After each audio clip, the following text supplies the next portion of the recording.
diffuser. So, ang pili nga oral recitation is the Earth.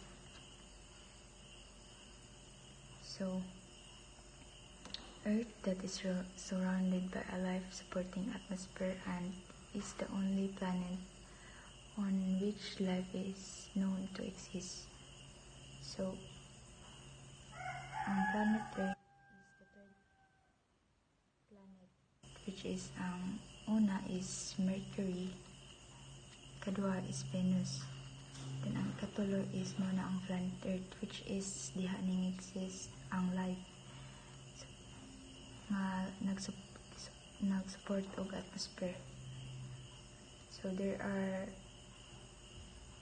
5 concentric layers: the inner core and the outer core, mantle, crust, and atmosphere.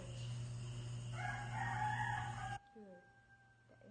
innermost part of the Earth, divided into inner core and outer core. So ang inner core is ano siya, ang solid, then ang outer core is liquid.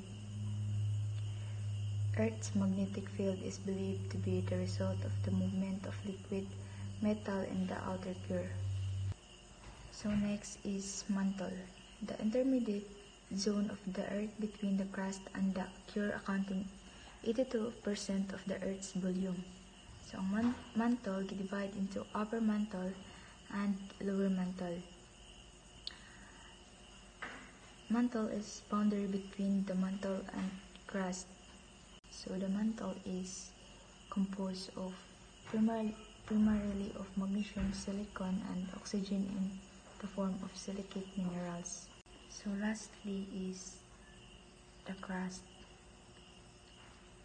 Crust is the rocky outer layer of Earth. So muna siya ang duha ka type sa crust. Oceanic crust consists mostly of the basaltic rock overlain by muddy sediments.